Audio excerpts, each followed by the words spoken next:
میرے معزز مسلمان بزرگوں، عزیز بھائیوں اور امت مسلمہ کی مقدس ماں اور بہنوں، اللہ کرے ہمارے دلوں میں یہ بات آ جائے، یقین آ جائے، اعتماد ہو جائے کہ دین ہی میری دنیا اور آخرت کے سنورنے کا ذریعہ ہے۔ اللہ کرے دل سے اس بات پر اعتماد ہو جائے کہ دین ہی میری دنیا آخرت کے سنورنے کا واحد ذریعہ ہے۔ پھر اگلی بات ہے کہ دین کس کا نام ہے؟ دین دار کسے کہا جاتا ہے؟ دینداری کس کا نام ہے؟ میرے عزیزو، نفلی کام، نفلی عبادتیں، یہ ساری چیزیں اس کی مثال ایسی ہے جیسے عمارت پہ نقش و نگار، رنگ روغن۔ دین کی مضبوط بنیاد، دین کی مضبوط بنیاد اللہ کی نافرمانی چھوڑ دینا ہے۔ دینداری کی مضبوط عمارت اللہ کے نافرمانی چھوڑ دینا ہے۔ عمارت کمزور ہو، بنیادیں کمزور ہوں، رنگ روغن کر رہا ہے، نقش و نگار بنا رہا ہے، کہیں گے پاگل ہے۔ تیز ہوا چلے گی، عمارت بھی گرے گی، سارا پیسہ بھی ضائع ہو جائے گا۔ نفلی وظیفے خوب چل رہے ہیں، نفلی کام خوب چل رہے ہیں، گناہ نہیں چھوڑ رہا، بے دینی کی ذرا سی تیز ہوا چلے گی، اس کی ساری دینداری خس و خاشاک کی طرح بہہ جائے گی۔ بنیادیں مضبوط نہیں ہیں اس کے دین کی، ذرا بے دینی کا سیلاب آئے گا، یہ گرگٹ کی طرح رنگ بدل دے گا۔ بڑے وظیفے چل رہے ہیں، بس دیر ہے اس کی بیٹی کی شادی آنے دو، پھر دیکھا چلے کتنا دیندار ہے۔ بڑے نفل چل رہے ہیں، پتہ چلے گا بیٹے کی شادی آنے دو کتنا دیندار ہے۔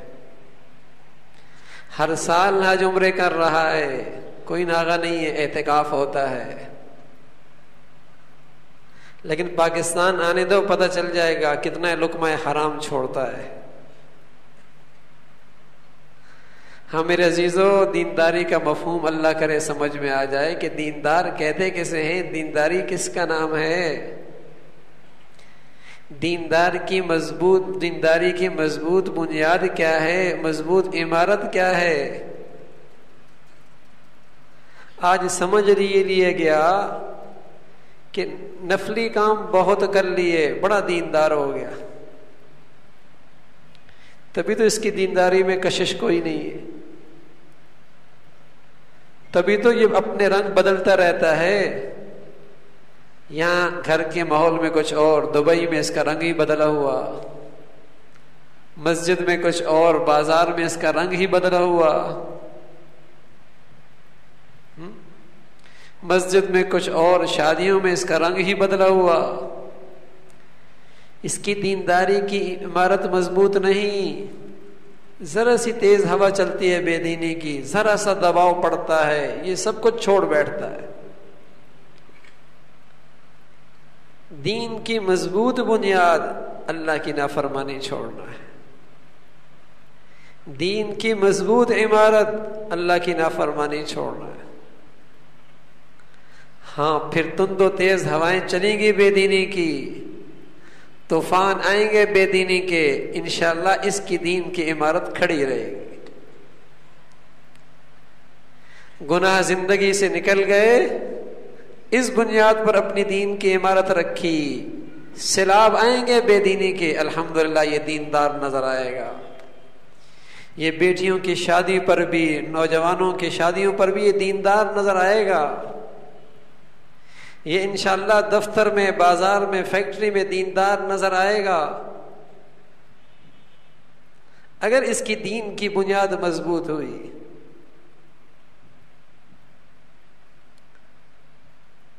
بیماری کا علاج نہ کیا جائے اور دوائی نہ لی جائے اور طاقت کی دوائیاں کھاتے رہیں تو بس اوقات بیماری کی شدت اور بڑھ جاتی ہے. بیماری کی دوائی نہیں لے رہا، طاقت کی دوائیاں کھا رہا ہے، مرض کا شدت اور بڑھ جاتی ہے. گناہ چھوڑنا بیماری کی دوائی ہے، نفلی کام کرنا یہ تو طاقت کی دوائی ہے. طاقت کی دوائی چل رہی ہے، بیماری کی دوائی نہیں لے رہا، سمجھ رہا میں بزرگ بن گیا ہوں، سمجھ رہا میں دیندار ہو گیا. اس کا مرض اور گہرا ہو گیا.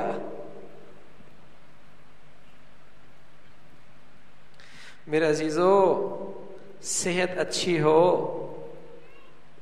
صحت اچھی ہو تو پیاز کے ساتھ روٹی کھائیں تب بھی توانائی ملتی ہے. روکھی روٹی کھائی جائے تب بھی توانائی ملتی ہے. لسی پی کر روٹی کھا لی جائے تب بھی توانائی مل جاتی ہے. صحت مند جو ہے، زندگی میں گناہوں کی بیماری نہیں ہے. اگر روکھے سوکھے فرض واجب پورے کر لیے انشاءاللہ توانائی ملے گی دینداری کی. یہ دین کے لحاظ سے طاقتور رہے گا. اندر تو لگی ہے بیماری، ٹی وی بغیر ٹی وی دیکھے دن گزرتا نہیں، رات کو نیند نہیں آتی، ٹی وی لگی ہے اسے. اللہ نہ کرے کینسر ہے جگر معدے کا، قورمے کھا رہا ہے، توانائی نہیں آئے گی، اندر طاقت نہیں آئے گی، بیماری لگی ہوئی ہے اسے. میاں کھانا تو بڑا اچھا کھا رہا، نہ بیمار ہے، بڑا موذی مرض لگا ہوا. تو میرے عزیزو، گناہوں کا ٹی وی لگ جائے، گناہوں کا کینسر لگا ہوا ہو، دوسروں کے بیٹیوں سے اس کی آنکھیں نہ جھکیں، موسیقی سے اس کے کان محفوظ نہ ہوں، یہ تسبیح پڑھتے پڑھتے بھی غیبت کرتی رہے، مصلی پہ بیٹھ کر بھی دوسروں کی عزت و آبرو خراب کرتی رہے. یہ بیماری کی، یہ کینسر ہے گناہوں کا. اسے یہ نیکیاں کرتی رہے، اس کی دینداری میں ترقی نہیں آئے گی.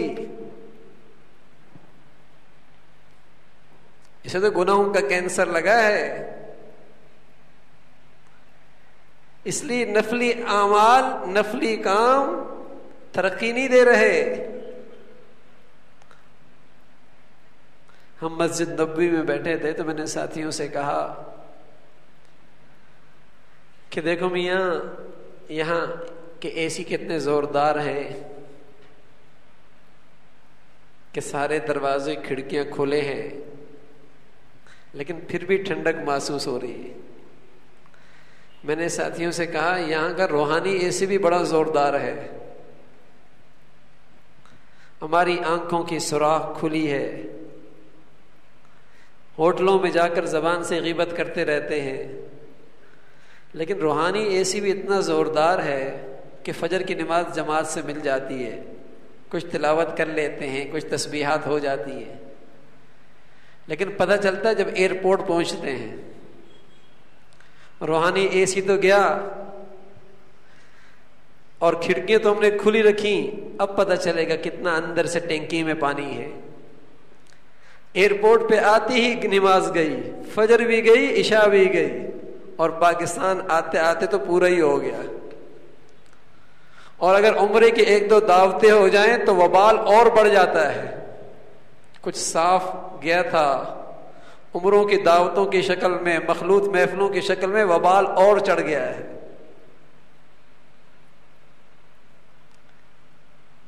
گناہ نہیں چھوڑے نا، توانائی آئی نہیں. تو مضبوط بنیاد اللہ کی نافرمانی چھوڑنا ہے. لوہا دیکھا ہے اس کے اوپر زنگ لگا ہوتا ہے, اسے اتارے بغیر رنگ کر دیا جائے, دیوار سے پرانا رنگ اتارے بغیر رنگ کر دیا جائے تو زنگ اترے گا تو نیا رنگ بھی اتر جائے گا. دیوار سے پرانا رنگ اترے گا تو نیا رنگ بھی اتر جائے گا, ضائع کر دیا. ارے میرے عزیزو, توبہ نہیں کی, گناہ نہیں چھوڑے, نیکیاں کرتے رہے, ہاں وہ زنگ اترے گا, یہ بھی ضائع ہو جائے گا. گناہ چھوڑنا, سچی توبہ کرنا, دل کو صاف کرنا ہے, پھر نیکیاں کیجئے, پھر دیکھیں کیسے اس کے انوارات ملتے. نفلی اعمال سے منع کرنا نہیں, سمجھانا یہ ہے کہ گناہ چھوڑ کے دوائی بیماری کی کر کے جب توقت کی دوائی کھاؤ گے پھر کشتے بڑے مزہ کریں گے, پھر توانائی آئے گی. عمارت مضبوط بناؤ, پھر رنگ روغن محفوظ ہو جائیں گے, پائیدار ہوں گے, پھر پیسہ ضائع ہونے سے بچ جائے گا. تو گناہ چھوڑ کر جب نفلی عبادات ہوگی, بڑی پائیدار ہوگی, پھر توانائی آئے گی, پھر مضبوط دینداری ہوگی. آج میرے عزیزو, دینداری کا مفہوم یہ بنا لیا کہ کچھ نفلی عبادات کر لیے دیندار ہو گیا. پیارے رسول صلی اللہ علیہ وسلم کا پیارا صحابی, جو صحابہ کی بہت بڑی جماعت سے عمر میں بہت چھوٹا لیکن علم میں بہت بڑا, حضرت عبداللہ ابن عباس رضی اللہ تعالیٰ عنہما. پیارے نبی کی دعا ملی تھی, اور ایک بات بار بار کہا کرتا ہوں کہ کچھ لوگ ہوتے ہیں دعائیں کراتے ہیں بزرگوں سے, اللہ والوں سے, ماں باپ سے, یہ بھی مبارک ہے. میرے نبی تو چھوٹوں سے بھی کہا کرتا تھا, میاں دعا کر لینا. ہاں, دعائیں کرانا بھی مبارک, لیکن اس سے بڑھیا بات دعائیں کرانے سے بڑھ کر دعائیں لینا ہے. ایسی خدمت کر دی اللہ والے کی, ایسی خدمت کر دی ماں باپ کی کہ رات کے تنہائیوں میں اس کی زبان سے آپ کے حق میں دعا نکل آئی, ہاتھ اٹھ گئے آپ کے لیے, اس کے اندر سے آپ کے حق میں دعا نکل آئی. دعائیں لینا, ماں باپ کی دعائیں لینا سعادت مند اولاد ہوتی ہے, خوش نصیب اولاد ہوتی ہے جو اپنے ماں باپ کی خدمت کر کے ماں باپ کی دعائیں لیتی ہے. تو عبداللہ ابن عباس رضی اللہ تعالیٰ عنہما رات کے آخری حصے میں حضور علیہ الصلوۃ والسلام کی خدمت کر رہے, وضو کے لیے پانی بھر کے لائے. اللہ کے رسول صلی اللہ علیہ وسلم نے فرمایا, عبداللہ کچھ دعا کر دوں, بتا کیا دعا کروں. سبحان اللہ, نبی کی صحبت کی برکت سے عقل کی روشنی بھی خوب تھی, سمجھ بھی عبداللہ کو خوب ملی تھی, زندگی کی ترجیحات بھی خوب مقرر کر لی تھی. ہم سے بھی کوئی کہنا, میاں میں جا رہا ہوں بیت اللہ, ارے میاں یار دکان کا کام پھنسا ہوا, ذرا ملتزم پہ دعا کر دینا. ایک فیکٹری قریب میں اور بک رہی ہے, ذرا مجھے دعا یاد کر لینا, وہ بھی مل جائے. گھر چھوٹا ہے, 2000 گز کا پلاٹ قریب میں, کوئی اور نہ آ جائے, دعا کر دینا آسانی ہو جائے ذرا. میرے عزیزو, ان دعاؤں سے منع نہیں کر رہا. ہم تو دنیا میں بھی فقیر ہیں تو اللہ ہی کے فقیر ہیں نا, یہ بھی اللہ سے مانگنا ہے. لیکن کوئی زندگی کی ترجیحات بھی تو ہوں کہ پہلے مانگنا کیا ہے اللہ سے. اس لیے کسی کی دینداری دیکھنی ہے تو اس کی دعائیں دیکھ لو کہ دعا میں کیا مانگتا ہے, اللہ سے اللہ کتنا مانگتا ہے, اللہ سے اللہ کی محبت کتنی مانگتا ہے, اللہ سے اللہ کی حبیب کی محبت کتنی مانگتا ہے, اللہ سے آخرت کتنی مانگتا ہے. ہاں دنیا بھی اللہ سے مانگنی ہے, غیروں کے سامنے تو نہیں بھیکاری بننا نا, وہ بھی اللہ سے مانگنی ہے. لیکن کچھ ترجیحات بھی ہوتی ہیں کہ یہ موقع ہے, مانگ لو تو کیا مانگوں, کسے ترجیح دوں؟ تو نبی کی صحبت کی برکت سے سمجھ بھی خوب ملی، روشنی بھی عقل کی خوب ملی، ترجیحات بھی زندگی کے خوب مقرر کر لی۔ کہا یا رسول اللہ دعا کرے اللہ قرآن کا فہم نصیب فرما دے۔ میرے نبی نے دعا دی، پھر قرآن کا فہم ملتا ہے اسے، قرآن کا فہم ملتا ہے اسے جیسے قرآن کے علوم بھی خوب ملیں اور دل کی دنیا بھی صاف ستھری ہو، قرآن کا فہم اسے نصیب ہوتا ہے۔ ہاں دو چند اردو کے ترجمے پڑھنے سے مفسرہ کوئی نہیں بنتا، بدقسمتی دو چند انگریزی کے الفاظ ہو جائیں تو اب تو اسلامی اسکالر بھی بن جاتے ہیں۔ یوں تو یہود و نصارہ بھی قرآن کی بہت ریسرچ کرتے رہتے ہیں، قرآن کا فہم، قرآن کی ہدایت ہر کس ناقص کو نہیں ملتی، قرآن کے علوم بھی مل جائیں اور ساتھ ساتھ اللہ یہ دل کی صفائی بھی نصیب فرما دے، پھر اللہ قرآن کا فہم نصیب فرماتا ہے، پھر اللہ قرآن کا علم نصیب فرماتا ہے، پھر قرآن کا نور ملتا ہے۔ تو پیارے نبی کے صحابی کے لیے ہاتھ اٹھ گئے۔ آج بھی الحمدللہ الحمدللہ ثم الحمدللہ اس گئے گزرے دور کے اندر مدارس دینیہ میں ایک تو انہیں قرآن کے علوم پڑھائے جاتے ہیں، پھر وہاں ماحول اتنا پاکیزہ بنایا جاتا ہے کہ وہاں گناہ کرنا مشکل۔ میں یہ نہیں کہتا نہیں ہوتا، لیکن سچ کہہ رہا ہوں وہاں گناہ کرنا مشکل۔ اور میرے ان تعلیمی اداروں کی چار دیواری کا حال تو بڑا افسوسناک ہے، یہاں نیکی کرنا مشکل ہو گیا ہے۔ ان تعلیمی اداروں کا حال تو یہ ہو گیا، یہاں میرے نوجوان کے لیے نماز پڑھنا مشکل، میری بہنا بیٹی کے لیے حیا کی چادر بچانا مشکل، اس چار دیواری کے اندر نیکی کرنا مشکل۔ اس گئے گزرے دور کے اندر بھی الحمدللہ ثم الحمدللہ مدارس دینیہ کا یہ ماحول ایسا ہے، وہاں گناہ کرنا اب بھی مشکل ہے، کیونکہ اس کے بغیر قرآن کا فہم مل نہیں سکتا۔ تو پیارے نبی کے اس صحابی کو دعائیں مل گئی پیارے نبی کی، اور سبحان اللہ اپنی کم عمری کے باوجود صحابہ میں بہت بڑا مرتبہ ملا علم کے لحاظ سے۔ امام المفسرین ان سے کسی نے پوچھا عبداللہ ایک شخص ہے وہ نفل عبادت خوب کرتا ہے لیکن گناہ بھی کرتا رہتا ہے، اور دوسرا وہ شخص ہے جو گناہ تو نہیں کرتا لیکن صرف فرائض اور واجبات پہ اکتفا کرتا ہے، گناہ نہیں کرتا لیکن فرائض اور واجبات پہ اکتفا کرتا ہے۔ یہ بتائیے ان دونوں میں زیادہ محفوظ کون ہے؟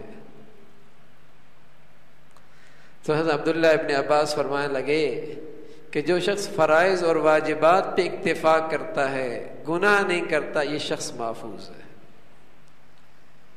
اس لیے کہ جو شخص نفلی عبادات خوب کرتا ہے لیکن گناہ بھی کرتا ہے، ہر گناہ کے پیچھے اللہ کی ناراضگی چھپی ہوئی ہے،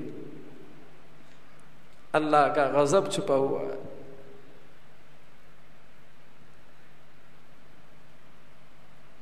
اس لیے میرے عزیزو، دینداری کی مضبوط بنیاد اللہ کی نافرمانی نہیں کرنا، گناہ نہیں کرنا، گناہ نہ کرنا، یہ مضبوط عمارت ہے۔ اس عمارت سے آدمی پھر بے دینی کے ماحول کے اندر بھی اپنا دین بچا سکتا ہے۔ اس مضبوط بنیاد سے ہر ماحول میں وہ دیندار رہتا ہے، اور اگر گناہ بھی کرتا رہا، کچھ نیکیاں بھی کرتا رہا، دینداری کوئی پائیدار نہیں۔ ایسا ہی ہے، بالٹی میں دودھ ڈال رہا ہے، سوراخیں بھی کھلی ہوئی ہیں، دودھ ڈالنا ختم کیا، ایک قطرہ بھی دودھ کا بالٹی میں نہیں رہا، اور ایک یہ کہ ایک ایک قطرہ دودھ کا ڈال رہا ہے لیکن ساری سوراخیں بند کر دیں، ایک وقت آئے گا بالٹی دودھ سے بھر جائے گی۔ نیکیاں بہت نفلی کر رہا، بہت نفلی نیکیاں، دل کا برتن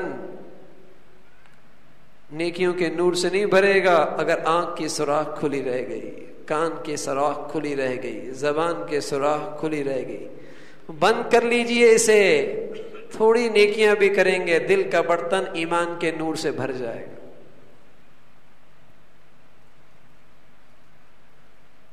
یہ بنیاد ہے۔ اس لیے میرے عزیزو، گناہ ابھی چھوڑنے ہیں۔ آج گناہوں پہ روک ٹوک ختم ہو گئی۔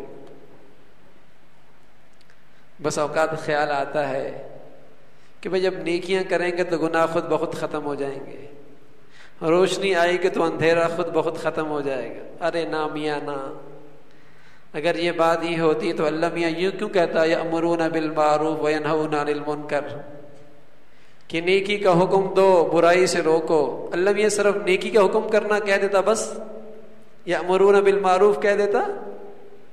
اللہ میاں کو نہیں پتا تھا کہ روشنی آئے گی تو اندھیرا ختم ہو جائے گا، نیکی آئے گی تو برائی ختم ہو جائے گی؟ یہ کیوں دونوں لفظ ساتھ ساتھ لائے پورے قرآن میں؟ یأمرون بالمعروف وینہون عن المنکر کیوں کہا؟ اللہ انسانی نفسیات سے خوب واقف ہے کہ جب گناہوں پر روک ٹوک ختم ہو جائے گی تو بہت سارے گناہ معاشرے میں ایسے رچ بس جائیں گے کہ ان کا گناہ ہونے کا احساس بھی ختم ہو جائے گا۔ کتنے گناہ ایسے ہیں رچ بس ہیں جو اچھے خاصے نفلی عبادت سے بنے دیندار بھی بلا جھجک کرتے ہیں۔ کیوں؟ روک ٹوک جو ختم ہو گئی۔ پردہ ہے، ادھر مرد ادھر عورت، دیندار ہے نا، لیکن تھوڑی دیر کے بعد دولہا میاں عورتوں میں جا بیٹھتا ہے۔ نہ جانے اس وقت عورتیں نہیں رہی یا مرد نہیں رہا، کیا تماشا ہو گیا؟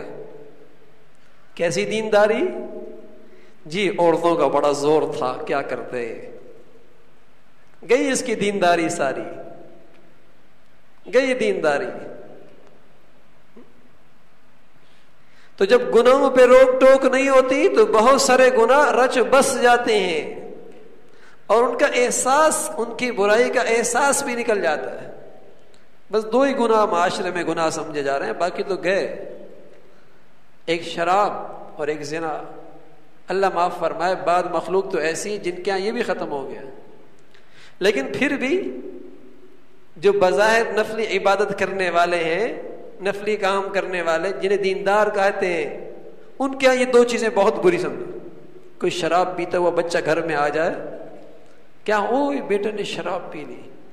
میرے عزیزو بات تلخ ہے، لیکن اللہ کے لیے درد دل سے کہہ رہا ہوں، کسی کو رسوا کرنا مقصود نہیں ہے۔ دیکھیے شراب پینے والا آئے تو کتنی تکلیف ہوتی ہے، ماں کو بھی، باپ کو بھی، بیٹے کو بھی، اور یہی سود لے کے بینک سے آ رہا ہے، کسی کو تکلیف ہوتی ہے؟ ہائے ہائے، کوئی کہتا ہے کیوں؟ شراب میرے معاشرے میں برائی سمجھی جاتی ہے نا، باپ بھی بڑا گڑتا ہے، ماں بھی پریشان، بیٹا شرابی بن کے آ گیا۔ یہ احساس ہے کہ آج میرا میاں سود لے کے آیا ہے، آج میرا بیٹے سود کی تنخواہ لے کے آیا ہے، ہوتی ہے بے چینی، اس برائی کا احساس ہی نکل گیا، وہ برائی نہیں رہی۔ بیٹی کے ہاتھ میں سگریٹ ہو، گھر آ جائے، کتنی پریشانی ہو، سگریٹ پی رہی ہے، اور یہی بیٹی دوستوں کی پارٹیوں میں جا رہی ہے، مجالے کے جوں ماتھے پہ کان پہ جوں بھی رہیں گے، احساس نکل گیا اس گناہ کا۔